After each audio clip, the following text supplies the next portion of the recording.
Gentlemen, the bulk of our work this week is concerned with the consideration of the question and also the presentation of the first page of your folio. This could be the first page or the first and second pages of your folio. The criteria that we're addressing is, of course, the planning criteria. So thorough consideration and refinement of a research question is the criteria we need to hit on to ensure that you get the best possible grade. We're interpreting consideration to mean the Lotus, and Lotus 1 and Lotus 2. Lotus 1 being a general indication of areas of interest, and Lotus 2 being clear evidence of areas of interest and a much more specific rendering of that on the page. So let's go to the sample folio, and our recommendation is that this be conducted within a PowerPoint. This document presents an interesting approach to the representation of the folio. Let's have a look at this. The Lotus 1 has been inserted as an image, and so has Lotus 2. There's a commentary here. I want to read it to you because I think it's worthwhile reflecting upon the nature of this commentary. This first Lotus meant that I could specify the possible topics of my research to form the most specific question. It allowed me to see every possible topic idea which I had an interest in, so that I could then later choose the one which seemed most interesting.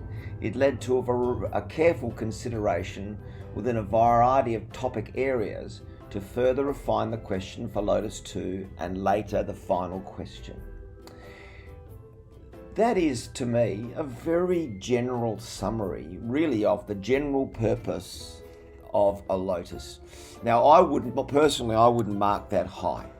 Although refinement has been attempted, and that's a really good thing, what's not been attempted is a specific summary of the ideas and concepts that were considered within it. My suggestion to you would be to use that as a guide, but I would be much more interested in reading justifications for particular decisions. This young man was looking at film and cinema, and he could be much more specific, chronicling telling us what it is his thinking was as he developed topics. Again, it shouldn't be much longer than that. And also, could you be aware that anything less than 10 point will not be assessed? It's a SACE policy, so your work must be readable and above 10 point in size. Again, we get something very similar with the second Lotus. The second Lotus allowed even more specificity within each topic.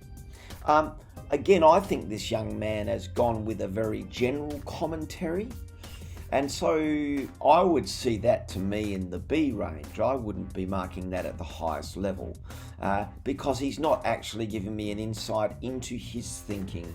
He's told me generally what the purpose of the two Lotus diagrams were. What I find worthwhile and valuable about this is the process of dividing it into step 1, step 2, and then step 3. I think that's very useful for me as an examiner to be able to follow the reasoning. I like the use of arrows, though they do seem to be somewhat random in this case. Can I then draw your attention to this, which is the question stem? Let's have a look at the reflection here. I described the process that would be the findings in this question so that I can apply the same knowledge to my own possible question and determine if the question would be sufficient to research. Again, it's an attempt at reflection.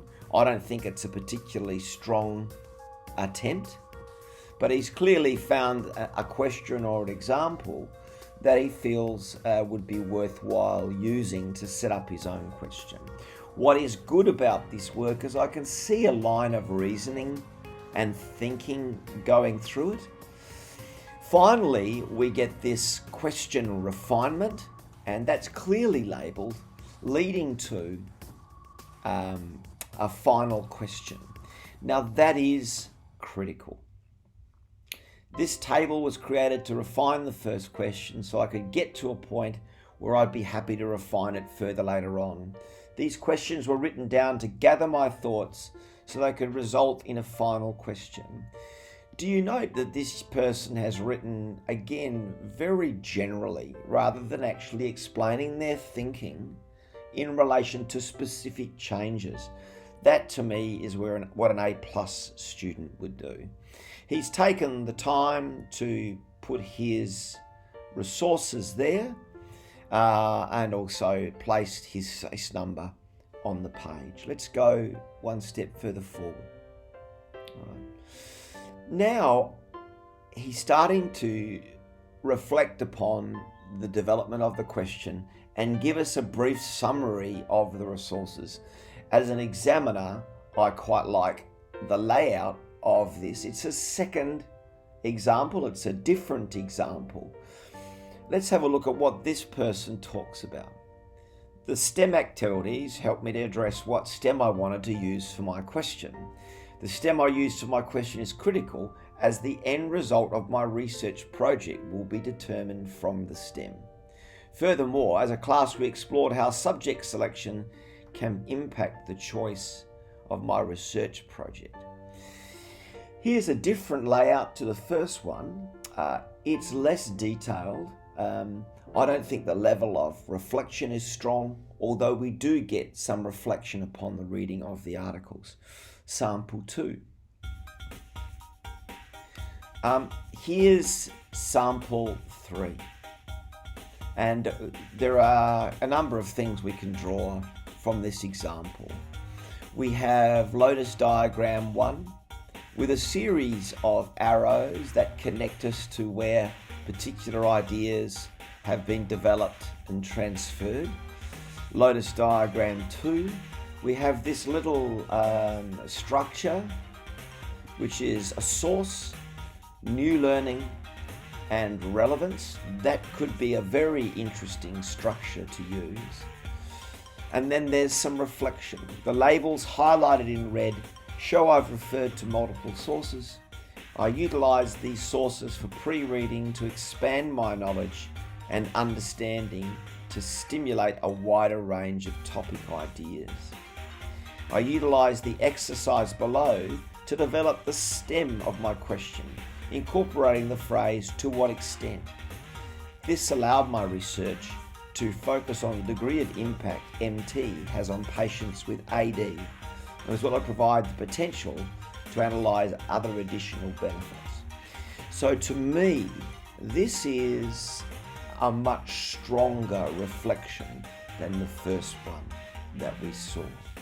So clearly the researcher has made a change, a refinement to their question, but they've justified that by referring specifically to the phrase and explaining the change in their thinking.